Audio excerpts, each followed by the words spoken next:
A woman sits alone in a marble chamber, a small basket at her feet. Outside, Roman boots echo down the palace halls. She is the last pharaoh of Egypt, and she has maybe an hour to live. But the strange thing is this: the man marching to capture her doesn't want her dead. He wants her alive, paraded through Roman chains. And she knows it. For 3,000 years, Egypt had survived everything: famine, invasion, the collapse of empires older than memory. Now it all came down to one woman in a sealed room, deciding how the story ends. The Romans called her a seductress, a schemer, a foreign queen who bewitched their greatest men. But that was their version, written by the people who beat her. The truth is stranger and sadder and far more dangerous than the legend. Because Cleopatra wasn't destroyed by love. She was destroyed by something much harder to name. She was born in Alexandria around 69 BC into a dynasty already rotting from the inside. The Ptolemies had ruled Egypt for nearly 300 years, Greek kings sitting on a pharaoh's throne, speaking a language the Egyptians didn't understand. They were famous for two things: extraordinary wealth and murdering their own family members. Her father was Ptolemy XII, a weak king, a flute player, a man more comfortable at banquets than on battlefields. When Rome flexed its muscle, he paid them off. When his people rebelled, he fled to Rome and begged for help. Cleopatra watched all of this, a small girl in a vast palace learning exactly how a kingdom dies. She was different from her siblings from the start. She studied languages, mathematics, astronomy, medicine, rhetoric. By her teens, she reportedly spoke 9 languages, including Egyptian, the first Ptolemy in 3 centuries who actually bothered to learn the language of the people she ruled. It wasn't a hobby, it was a weapon, because she had already understood the thing her father never did. A queen who can speak to her own peasants in their tongue cannot be easily replaced. When her father died in 51 BC, Cleopatra was 18. She inherited the throne with her 10-year-old brother, Ptolemy XIII, as her co-ruler and, by custom, her husband. The court advisors thought they could control her through the boy. They were wrong. She began removing his name from official documents, minting coins with only her face, acting in every way that mattered as sole ruler of Egypt. The men around her brother pushed back, hard. Within 3 years, she was driven out of Alexandria, hunted, exiled in her own kingdom. She did not flee to safety. She fled east, into the desert, and started raising an army. This was the part the Romans never understood about her. She was not delicate. She was not a flower. She was a Ptolemy, and Ptolemies fought.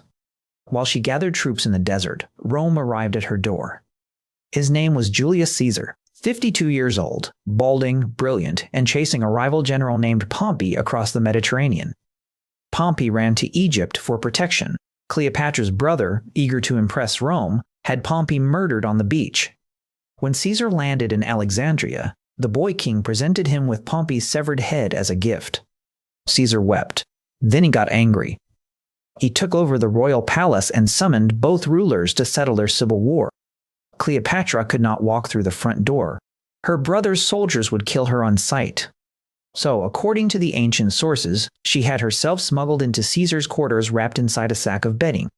When the bundle was untied at his feet, a 21-year-old queen stepped out. History never quite recovered.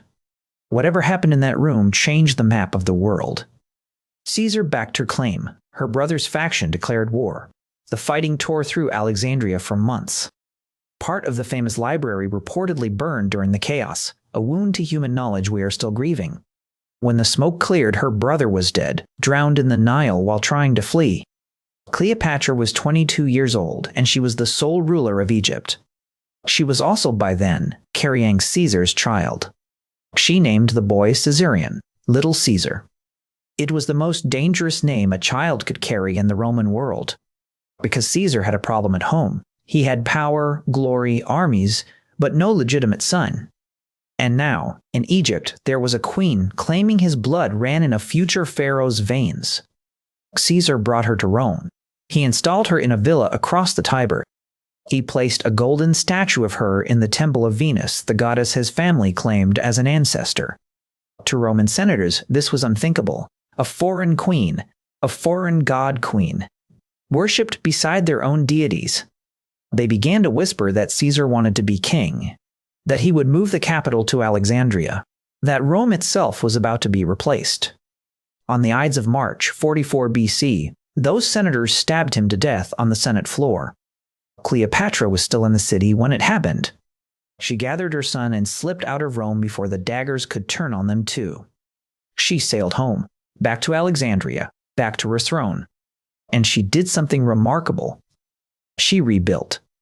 For the next 4 years, Egypt under Cleopatra became one of the most stable, prosperous corners of the ancient world. She managed the Nile floods, reformed the currency, stabilized grain supplies during famine. She presented herself as the living embodiment of Isis, the mother goddess of Egypt. To the Greeks, she was a Hellenistic monarch in the great tradition of Alexander. To the Egyptians, she was a true pharaoh, the first Ptolemy who looked and sounded like one. It was a balancing act no one in her family had ever pulled off. And then Rome came calling again. After Caesar's death, his empire split between 3 men. The most dangerous of them was Mark Antony. A soldier, a drinker, a bull of a man who lived loud and loved harder. In 41 BC, he summoned Cleopatra to a meeting at Tarsus in modern Turkey. She did not arrive humbly. She sailed the river on a barge with gilded stern and purple sails, perfumed oars, servants dressed as sea nymphs. She reclined under a canopy of gold, dressed as the goddess Venus. A crowd left Antony standing alone in the marketplace to watch her arrive. It was theater. It was politics. It was a woman telling a Roman general, "You do not summon me. You greet me." Antony was 30 years older than the kingdom he came from, and completely lost. Within months, he had followed her back to Alexandria. What grew between them is one of the most argued over relationships in history. Roman writers later called it a drunken seduction, a great man undone by an Eastern temptress. But strip away the propaganda, and you see something else. You see a partnership. She had wealth. He had legions. Together, they could do what Caesar had only dreamed of, rule the entire Mediterranean. They had 3 children together, twins and a younger son. In 34 BC, in a ceremony called the Donations of Alexandria, Antony stood before a crowd and divided the eastern world among Cleopatra and her children. He named Caesarion, her son, with Caesar, the true heir of Rome. Back in Italy, a young man named Octavian read those words and saw his opening. Pause here for a moment, because before we walk into the fire, I want to ask you something. Cleopatra has been called a seductress, a goddess, a victim, a genius, a villain, almost never just a ruler. If she had been a man, a king sitting where she sat with the same intelligence, the same ambitions, would we still tell her story this way? Drop your honest answer in the comments. I read them. Now, back to Alexandria, back to the last good year she would ever have. Octavian was Caesar's adopted son, cold, calculating, 20 years younger than Antony and twice as patient. He could not attack a fellow Roman without losing public support. So, he attacked the woman beside him instead. He launched a propaganda war unlike anything the ancient world had seen. Cleopatra was painted as a sorceress, a drunkard, a foreign queen who had unmanned a Roman hero. Antony, the people were told, was no longer Roman. He had become her slave. In 32 BC, Octavian did something legally clever and morally ugly. He declared war not on Antony, but on Cleopatra alone. It meant Antony's own soldiers would be fighting for a foreign queen against their homeland. The trap was set, and Antony walked straight into it. The 2 sides met at sea off the coast of Greece at a place called Actium in September of 31st BC. Cleopatra came with her own fleet, 60 ships, treasure to fund the war. The battle did not go well from the start. Antony's men were sick, his allies were defecting.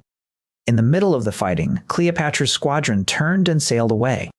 Antony, for reasons no historian has ever fully explained, abandoned his own fleet and followed her. His remaining ships surrendered within hours. The empire he had built with her, the dream of a Mediterranean ruled from Alexandria, was over before sundown. They fled home. They had perhaps a year left. That year is hard to read about, even 2,000 years later. Antony tried to raise new armies. They melted away. Old allies stopped writing back. Cities opened their gates to Octavian without a fight. She, meanwhile, did what she had always done. She planned. She experimented with poisons, the sources say, looking for one that killed cleanly. She tried to send her son Caesarion to safety in India with a fortune in gold. She negotiated with Octavian, offering to abdicate if her children could keep the throne. He gave her vague answers. He needed her alive. Because a triumph in Rome was not complete without a captive walking in chains behind the conqueror's chariot. And no captive in history would draw a crowd like Cleopatra of Egypt. Octavian's army reached Alexandria in the summer of 30 BC.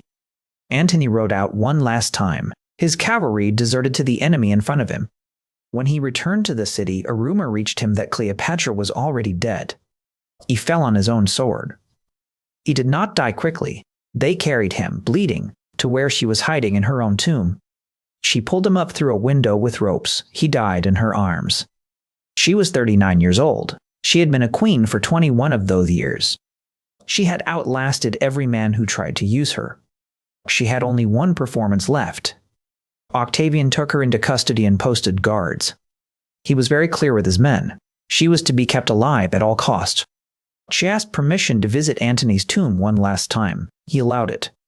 She returned to her chambers. She bathed. She dressed in her royal robes, the linen, the gold, the diadem of Egypt. She ordered a final meal. According to legend, a basket of figs was brought in. What happened next, no one truly knows. The popular story says an asp, an Egyptian cobra, was hidden in the basket. The bite, the ancients believed, brought a death that looked like sleep and granted divinity to the one who suffered it. Other accounts say poison, a hairpin dipped in venom, a vial hidden in her clothes. The Roman guards broke in to find her on her golden couch, dressed as a pharaoh, already gone. Her two handmaidens lay dying beside her, one still adjusting the crown on her head. When a soldier shouted, "Was this well done?" one of them whispered back that according to tradition, it was perfectly done, fitting for the daughter of so many kings. Then she died too. Octavian had lost his prisoner, but he had won everything else. He returned to Rome. He took the name Augustus. He became the first emperor. The Egypt of the pharaohs, 3,000 years of dynasties, gods, pyramids, river floods, hieroglyphs, became a province. Just a province, a grain supply for Roman bellies. Her son Caesarion, the boy she had named Little Caesar, was hunted down and killed on Octavian's orders. There could only be one Caesar in Rome, he made sure of it. Her other 3 children, the ones she had with Antony, were marched in chains through Rome in her place. The twins were raised by Antony's Roman wife, a small, strange act of mercy in a story without much of it. Her statues were pulled down. Her name was scratched off temples. The victors wrote her into history as a warning, the foreign queen, the seductress, the femme fatale.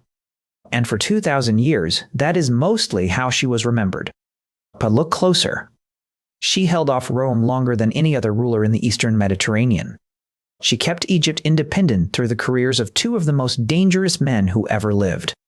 She did it with intelligence, languages, diplomacy, theater, and yes, with charm, when charm was the sharpest weapon she had. Her fatal flaw was not lust, it was not pride. It was that she believed Rome could be reasoned with, parted with, married into. She thought she could buy her kingdom's survival by tying it to Roman men. But Rome did not want a partner, Rome wanted a province. And once it decided that, no queen on earth could have changed the ending. Today, she is everywhere again, in films, in books, in paintings. Her face, though we are not even certain what her face truly looked like, sells perfume in novels and museum tickets around the world. She is the only woman in antiquity most people can name. And every time someone calls her merely beautiful or merely seductive, they are repeating Octavian's lie. She was a scholar, a naval commander, a theologian, a mother, a negotiator, a pharaoh. She was the last person standing between the ancient world and the Roman one. When she died, the old world died with her. If this story moved you, give it a like. It really does help the channel survive against the algorithm. Subscribe if you want more of these stories. Caesars, sultans, conquerors, queens, the figures who built and broke the world. And in the comments, tell me who should I cover next? A general, a tyrant, a builder, a forgotten queen? I read every suggestion. There is one figure I keep being pulled back to. A man who carved an empire from horseback in a single lifetime, who terrified Europe, China, and the Islamic world at the same time. History remembers his name with a kind of fear no other ruler quite earned. That story is coming next.